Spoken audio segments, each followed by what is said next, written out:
क्या आपने भी न्यूज़ सुनी?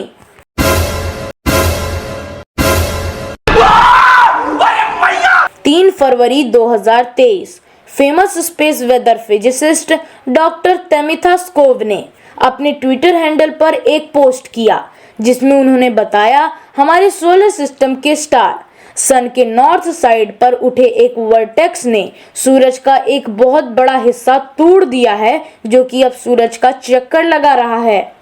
और इसके साथ उन्होंने अपने ट्विटर हैंडल पर इस इवेंट की एक वीडियो भी शेयर की जिसे जेम्स वेब टेलीस्कोप ने कैप्चर किया था। ये ट्वीट पोस्ट होने के तुरंत बाद ही तेजी से वायरल हो गया, जिसके बाद बड़ी बड़ी न्यूज़ वेबसाइट्स और साइंस वेबसाइट ने इस पर अपने आर्टिकल छापने शुरू कर दिए। But you will be shocked to know कि आपने जो भी अभी तक इंटरनेट पर देखा है वो सब पूरी तरह से सच नहीं है। और ऐसा ही एक आर्टिकल हिंदुस्तान टाइम्स पर भी पब्लिश हुआ है जो कि आप अपनी स्क्रीन पर अभी देख सकते हो।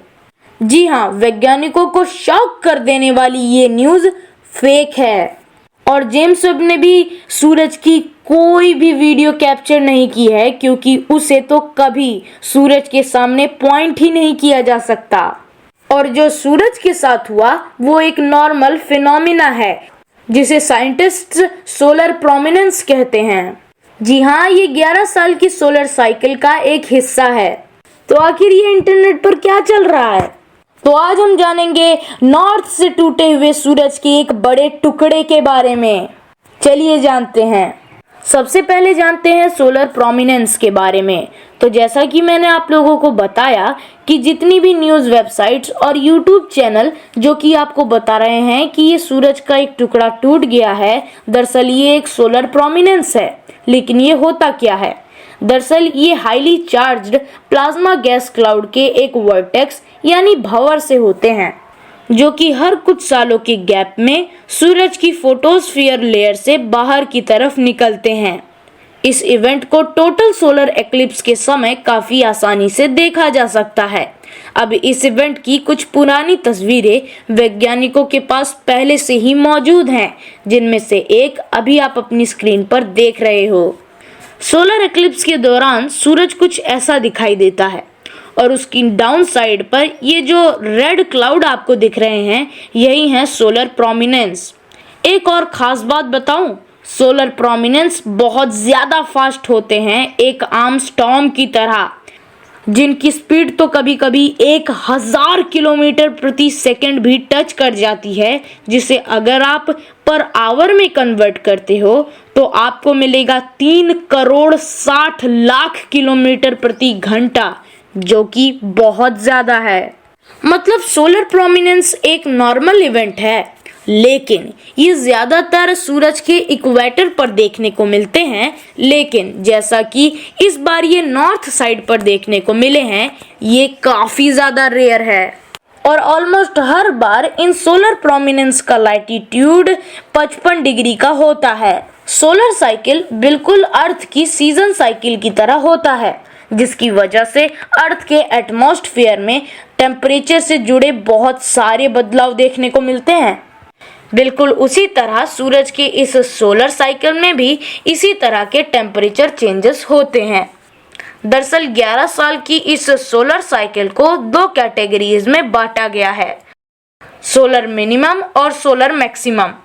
जब इन इवेंट्स की शुरुआत ही होती है तब सूरज पर काफी कम सनस्पॉट देखने को मिलते हैं, लेकिन जैसे जैसे टाइम पीरियड निकलता जाता है वैसे वैसे सनस्पॉट भी बढ़ते चले जाते हैं, जो कि सोलर प्रोमिनेंस के वजह से भी बन सकते हैं।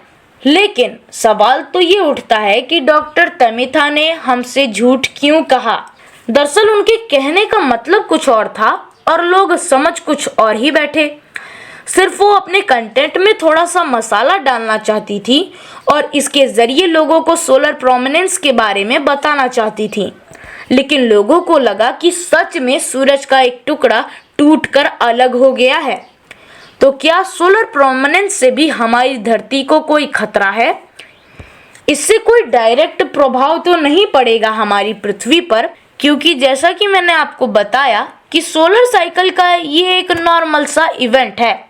लेकिन जब इसके नंबर बढ़ने लगते हैं तो हो सकता है कि फ्यूचर में हमें इससे खतरा हो और ये सूरज के कई हजारों किलोमीटर आगे तक अपना असर दिखाता है, जिसमें कई बार हमारी धरती भी आ जाती है। लेकिन वो तो शुक्र मनाइए कि हमारी धरती के पास खुद का मैग्नेटिक फील्ड है, नहीं तो धरती का हाल कुछ मंगल जैसा होता। इस बार 2025 में सोलर स्टॉर्म अपने मिड रेंज में होगा और इसके बाद से मैक्सिमम की शुरुआत होगी। तो अब आप लोगों के मन में ये सवाल उठ रहा होगा कि हम लोगों के पास तो पहले से ही इतने एडवांस टेलीस्कोप हैं, जैसे कि जेम्स वेब टेलीस्कोप, जो कि हमें बहुत सारी हाई क्वालिटी इमेज प्रोवाइड कर सकता है सूरज की, राइट? पर वैज्ञानिक ऐसा क्यों नहीं कर रहे? वैज्ञानिक जेम्स वेब की मदद से सूरज की फोटोज को कैप्चर क्यों नहीं कर रहे हैं? दरअसल जेम्स वेब टेलीस्कोप के ऊपर 6.5 मीटर्स का एक वेरी सेंसिटिव मिरर लगा हुआ है और ये सेंसिटिव मिरर ही वो वजह है जिसकी वजह से हमें जेम्स वेब टेलीस्कोप को सूरज की डायरेक्ट सनलाइट से बचाकर रखना पड़ता है।